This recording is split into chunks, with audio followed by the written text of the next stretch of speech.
তো আজকে আমরা এই চ্যাপ্টারে কেমিক্যাল বন্ডিং সম্পর্কে আলোচনা করব। কেমিক্যাল বন্ডিং আসলে ব্যাপারটা কি সেটা জানতে হলে এটা ভেরি ইম্পর্টেন্ট একটা চ্যাপ্টার। তো আমরা এর মধ্যে জানবো কেমিক্যাল বন্ডিং কি, কেমিক্যাল বন্ডিং কেন বন্ডটা তৈরি হচ্ছে সেটা সম্পর্কে আমরা জানবো। কত রকমের বন্ড আছে সেটা আমরা জানতে হবে আমাদেরকে।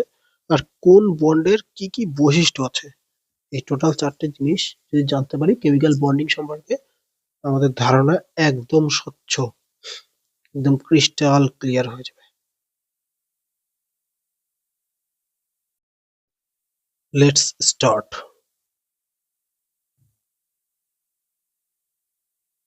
চলে আসি কেমিক্যাল বন্ডিং। এর মধ্যে বন্ড কেন তৈরি হয়, মানে আসলে বন্ডটা কি সেটা আমরা জানতে চাইবো।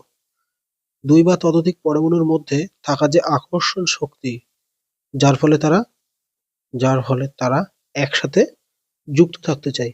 দুই বা ততোধিক পরমাণুর মধ্যে থাকা আকর্ষণ যে শক্তিটা যার জন্য তারা একসাথে যুক্ত থাকতে চায়, আকর্ষণ ভাবে থাকতে চায়। সহজ ভাষায় পরমাণু একা থাকতে চায় না, একত্রে কি করে জোট বেঁধে বা স্টেবল হয়ে থাকতে চায়, স্টেবল হতে চায়। এটার জন্য আমাদের কেমিক্যাল বন্ড, এই স্টেবল হওয়ার ব্যাপারটাই কেমিক্যাল বন্ড বলা হয়। পরমাণু কেন কেমিক্যাল বন্ড তৈরি করে, কারণ হচ্ছে স্টেবিলিটি পাওয়ার জন্য। স্টেবিলিটিটা স্টেবিলিটি ব্যাপারটা কি, সব পরমাণুই চায় যে নোবেল গ্যাসের মতো, যেমন নোবেল গ্যাসের লাস্টের কক্ষপথে যেমন 8টা ইলেকট্রন পূর্ণ করে স্টেবল হয়, নোবেল গ্যাসের মতো স্টেবল হতে চায়। স্টেবিলিটি দু রকমের হয়, একটা হচ্ছে অক্টেট রুল আর একটা হচ্ছে ডুপ্লেট রুল। ডুপ্লেট তো দুটো জিনিসের জন্য হয় বলছি। অক্টেট হচ্ছে অধিকাংশ পরমাণু কি চায়, অধিকাংশ পরমাণু চায় যে তার বাইরের যে কক্ষপথ আছে সেই কক্ষপথের মধ্যে 8টি ইলেকট্রন ও সম্পূর্ণ করে নিতে চায়, নিয়ে স্টেবল হতে চায়। আর ডুপ্লেটের মধ্যে একমাত্র আছে হাইড্রোজেন আর হিলিয়াম। এরা কি করে, এরা চায় হচ্ছে সবসময়ের জন্য দুটি ইলেকট্রন নিয়ে সুস্থির হতে চায়। এই যে আটটা আটটা মানে অক্টেট, আমি ওটা উপরেও লিখেছি ভুল, অক্টেট, ওসিটিইটি, অক্টেট রুল আর ডুপ্লেট রুল, এই দুটো রুলস এর জন্য আমাদের কেমিক্যাল বন্ডিংটা তৈরি হয়। এই স্টেবিলিটিটা পাওয়ার জন্য আমাদের কেমিক্যাল বন্ডিংটা মূলত তৈরি হয়। এবার আসি কেমিক্যাল বন্ডের প্রকারভেদে।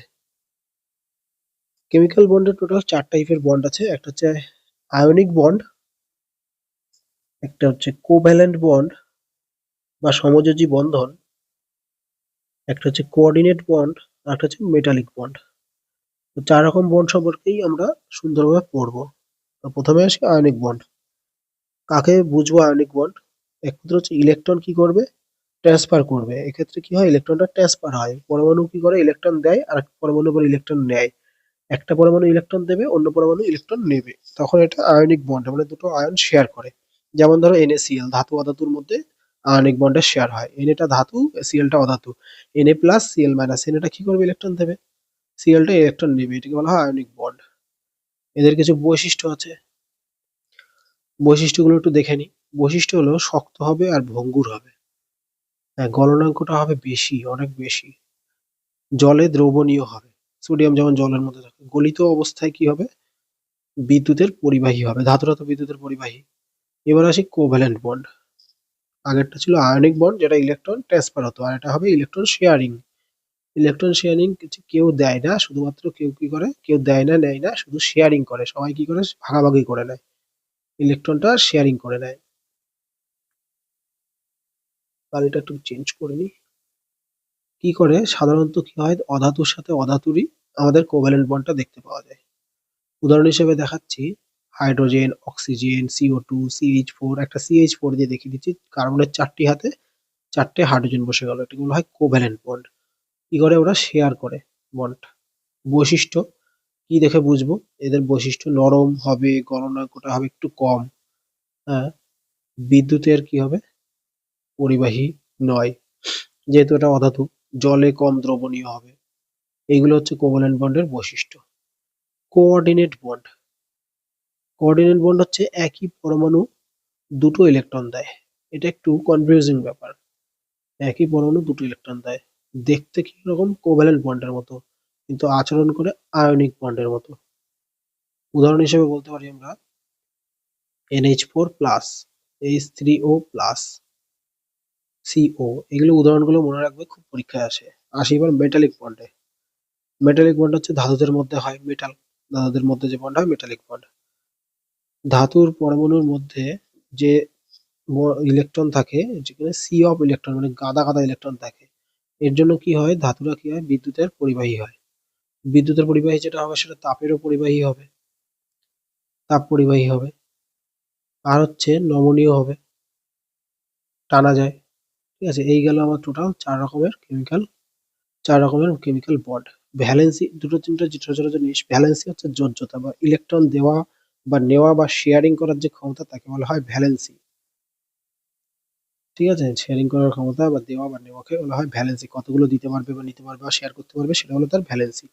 ইলেকট্রোনেগেটিভিটিটা কি? ইলেকট্রন কি করে, আকর্ষণ করার যে ক্ষমতা, সেটাকে বলা হয় ইলেকট্রন নেগেটিভিটি।